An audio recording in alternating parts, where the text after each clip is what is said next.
transition into. So I was looking at the Las Vegas win totals, and they have the Pistons set at 28.5 wins. Are you taking the under or the over? I would probably go under.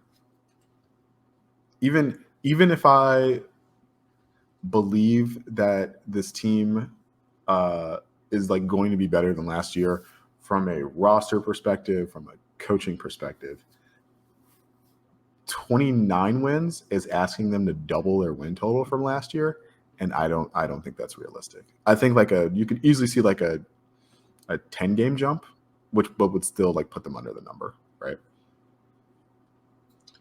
Yeah, I think what I'm going to do, because I've been betting the over for the past 4 years, I'm going to take the under, and I'll let fate make me lose money, and then they hit that over, because that's the type of energy I'm feeling right now. I'm going to take the under because I need them to win 28 games, because doubling your win total, I think, would get the fan base out of the dumps, not so depressing.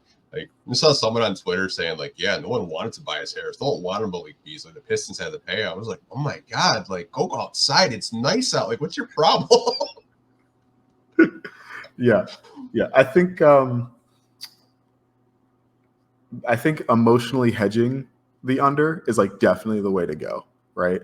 It's like, ooh, they won 30 games. Like, I'm happy they won 30 games. Like, screw that $50 I lost, right? Versus, like, I don't know. I've been doing with the Tigers. I've just been like emotionally hedging the Tigers offense for like the last like 2 weeks, because they would score like no runs and be a miserable experience. It's like, all right, like if I have to watch this, like it might as well be profitable for me.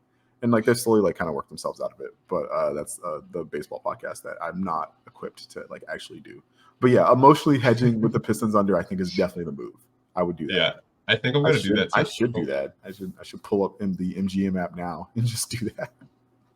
Yeah, I mean, I had to search. This was like I think vegasodds.com, because like the only thing we bet on is like championship odds right now, which I was just like, okay, like 28.5. I'm going to take the over on that, and or the under, I should say, because I kind of want to get that negative juju out of the air, and I want the Pistons to be around that, because if they double their win total, man, like I think the fans would just be extremely happy with the direction they're going in. I mean, if the Pistons win 25 games, but have a cohesive plan on offense and defense, and you see like Cade's numbers improve, you see the pieces that they brought in this year like play well and like play according to what like people expected them to. If you see like a more clearly defined role for Jaden Ivey, whether that's starting, whether that's off the bench, like if you see concrete improvements in things but still only win like 25 games, I think people will be happy, right? It's just a lot of last season was just like, what are they doing? What are they doing? What are they doing? And it's like, oh, the game's over and they lost. And so it's just like, yeah, that's not fun. Losing and looking like you have no plan is definitely not the move. I was texting with one of my buddies in my group chat, and he's like, you know why they won 14 games last year? I was like, no, why? He's like, they brought back the teal. I tried telling you, that jersey is cursed. Yeah. You went from 17 to 14. You thought I was kidding. That jersey is so cursed. Like, I told you, that teal curse is real. I was like, you know what? I think you're right, man. Like, I think they look cool, but maybe we should bring them back for a while. Yeah.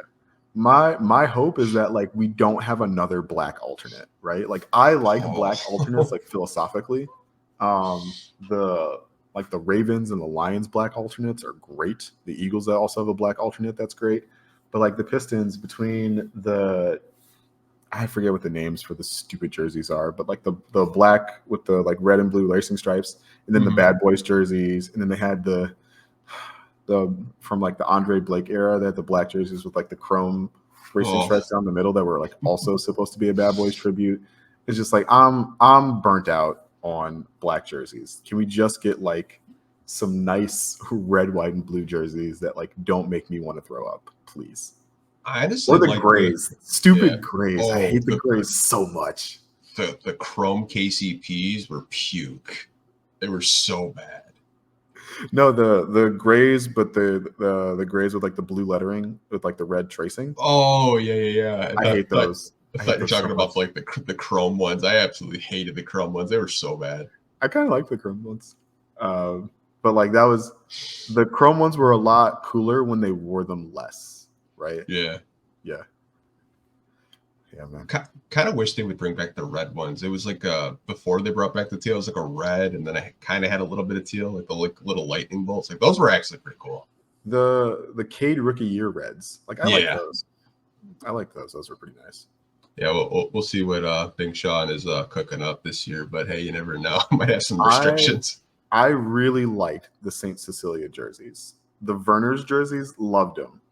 Bring those back. Like I know for like basket or from like businessy perspective, like licensing stuff, they like can't run those uniforms back. But like I really liked those. Those were great.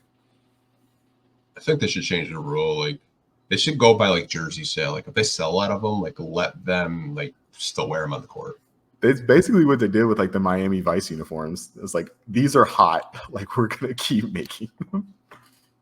What did I see this week? Hornets fans were losing their shit. It was like a LaMelo Ball email for his new Pumas, and it says LaMelo to Miami, and all Hornets fans thought he was getting traded to Miami, but they were like Miami Vice themed, like LaMelo Ball shoes, and like Hornets Twitter's like, what the hell? Is he getting traded? Like, what is this Puma? That's awesome. And, for some reason, I have a lot of Hornets Twitter followers. Probably going to talk a lot of shit about the Hornets, but like, I like what they're doing. I did see that. I tweeted out that clip of like Charles Lee like running a practice.